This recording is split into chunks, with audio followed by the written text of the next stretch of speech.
Welcome back to the channel in Season 5 of the VDL. I'm joined here today by Tog, and we're excited to be bringing you the power rankings for the Mew division. Before we get into that though, please remember that this is our opinions, so please do not take it personally on how your team is ranked. We're essentially looking at these teams in a vacuum, since we're not judging it based on how skilled the coach is. Finally, if you enjoy, please drop a like and consider subscribing, as this video took a ton of effort to make in such a short amount of time. Let's get started with our first overall pick, Mayo Pockets. Starting off with the Sand team, there is some powerful offense in Iron Valiant, Excadrill, and Mega T-Tar, with some good bulk in Zapdos, Shaman, and Vaporeon. The real issue that we notice with this team is its massive ground weakness.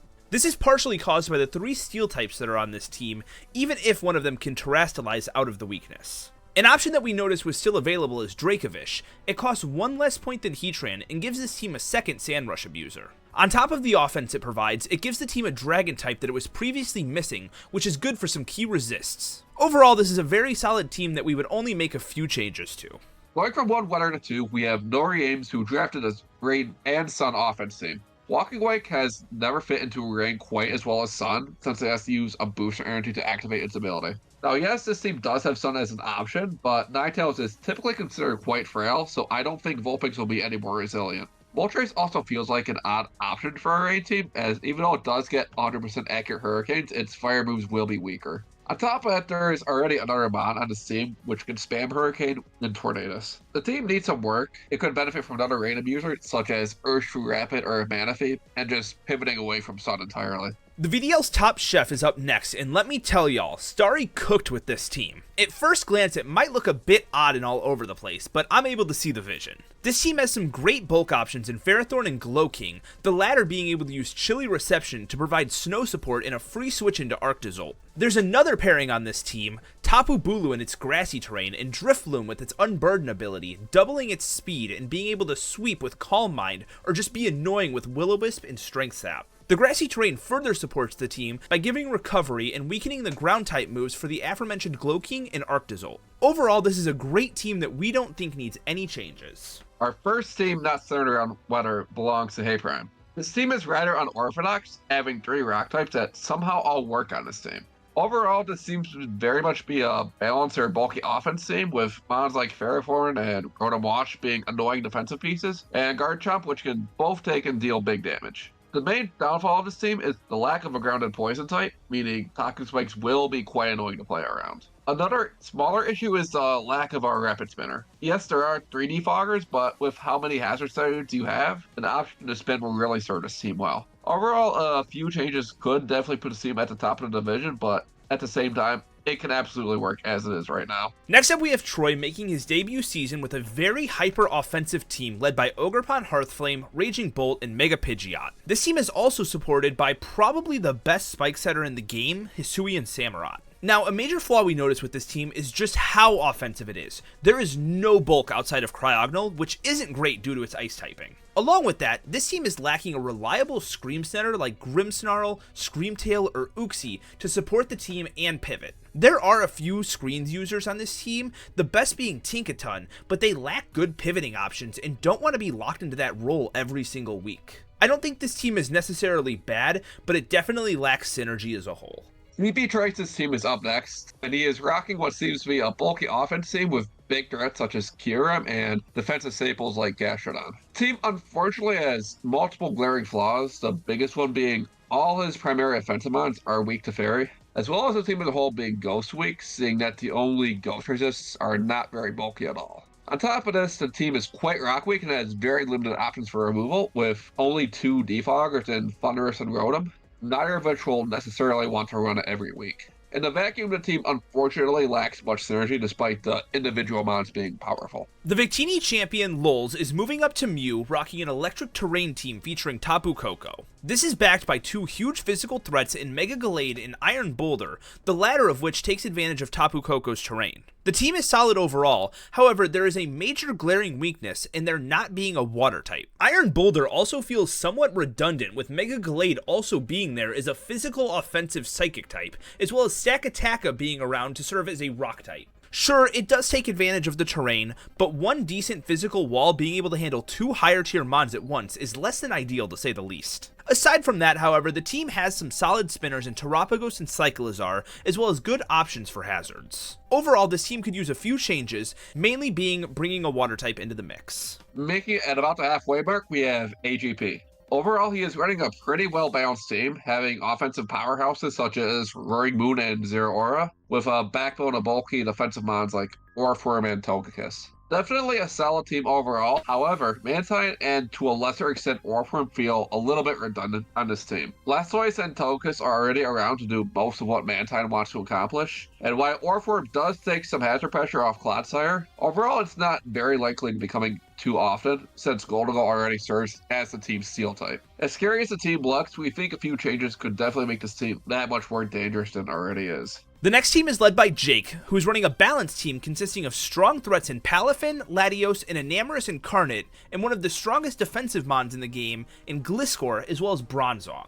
Hazard stacking is always an option thanks to Gliscor, however, it can be difficult to keep them up since the only spinner on the team is Komala. Luckily, controlling the hazard game as a whole is easy with 2 defoggers as well as court change as an option from Cinderace. The team is quite Dark Weak, with the only resist being Enamorus as well as Terra Fairy Jolteon, neither of which are too keen on taking multiple hits. This team can use a few changes to strengthen it, however it is not entirely necessary and can function well as is. One of our new semifinalists who went nearly undefeated prior to playoffs last season, Chance has huge physical breakers in Mega Scizor and Iron Hands, as well as setup sweepers such as Necrozma to supplement. The team is incredibly strong as a whole, however, there are 2 flaws that are worth pointing out. Number 1 is the lack of a bulky water type. One would really help out here, especially with Mega Scizor's crippling weakness to fire. Secondly, hazards are going to be very tricky for his team to handle, as Mega Scizor and Landorus are the only options for removal. So admittedly, with how offensively threatening this team is, opportunities to set up hazards are going to be very hard to find for the opponent. With that being said, we think a few small changes could be made to make this team possibly the scariest in the division. Coming in with yet another Sun team, we have Joe Santosti returning from Season 4. Now, as someone who has used a Mega Charizard Y-based Sun team in the past,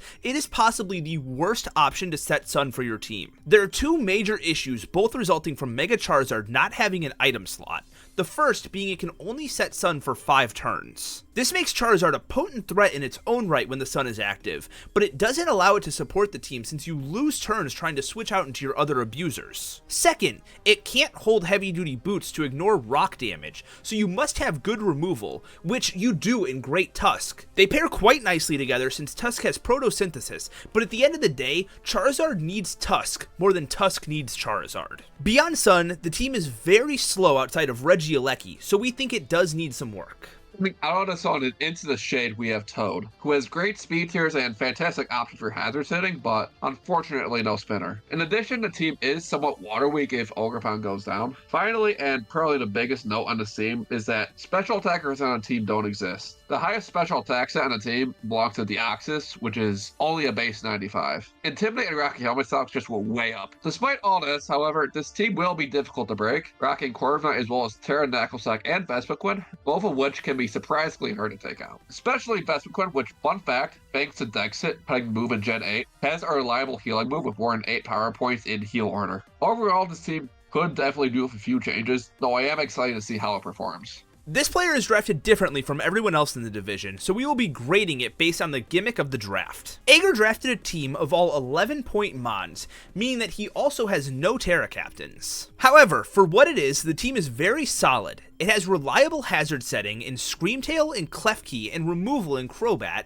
as well as in Polion, which can do both. There are also some very scary offensive pieces in Mega Beedrill, Haxorus, and Hisui and Zoroark, which after getting enough chip are very good at cleaning up games. One change that could be made is picking up Starmie in order to have some form of hazard removal that isn't defog, though this is far from necessary. We just can't wait to see how this team performs this season. Coming up, we have a second grassy terrain team coming from Mantis. This time, the center being the incredible Rillaboom, alongside abusers in Terra Hitmonlee and Terra Electrode Hisui. The team is very solid overall with a multitude of physical demons such as Mega Mawile, Weavile, and the aforementioned Rillaboom. However, as many physical powerhouses as there is one major weakness. the lack of a strong special attacker. The only two mods on this team with even a passable special set are Arcanine and Electrode, neither of which has anything astoundingly high, nor a way to boost without specs. Physical walls will be very hard for this team to break because of this. Despite the overall great synergy and terrain abuse options, a few changes to this team are definitely warranted to have some more special power to it. Twitty is a really cool team that I honestly think is deceptively weak to the average player, as a lot of these Pokemon have low base stat totals. The power comes in when you take a look at how these stats are spread out and the abilities that complement them. For example, Mega Medicham has base 100 speed and attack, but when boosted by Pure Power, a Jolly set has more attack than an Adamant Mega Mewtwo X. Clefable also is there with Unaware and Magic Guard, two amazing abilities that make the user bulkier due to ignoring stat boosts or ignoring non-direct damage respectively. To go along with these powerhouses, Twitty drafted a Regenerator Core in Alola Mola and Hydrapple, the former being able to pass massive wishes to the rest of this team. We think this is a great team. It could benefit from another hazard removal option to take the pressure off of Rotom and Gligar, but definitely not a necessity. Last but most certainly not least, we have Mew's champion of last season, Spike, looking to keep his title. Offensive threats such as Iron Moth and Mega Heracross, backed by things like Forges and Terra Colossal, all make for an incredibly scary team. In all honesty, there really isn't much criticism to be made on the team. The only small nitpick I would make is that the team is pretty rock weak, with only 1 resist and 3 weaknesses, while offensive rock types are few and far between, and there is plenty of good hazard removal on the team, as is. So that being the biggest issue is very telling. Looking at all the teams, Vortex and I both agree that this is currently probably the strongest team in the division. This is also probably one of the strongest teams I've ever seen personally within the VDL or otherwise. Those are your teams for VDL Season 5. Let us know down in the comments which is your favorite and what you thought of our rankings. We're curious to see yours, and I want to give a huge thank you to Tog for joining me today and helping out with the script. Always happy to be here, always happy to help out. That's about all I got for you guys. Once again, if you enjoyed, drop a like and subscribe. Peace.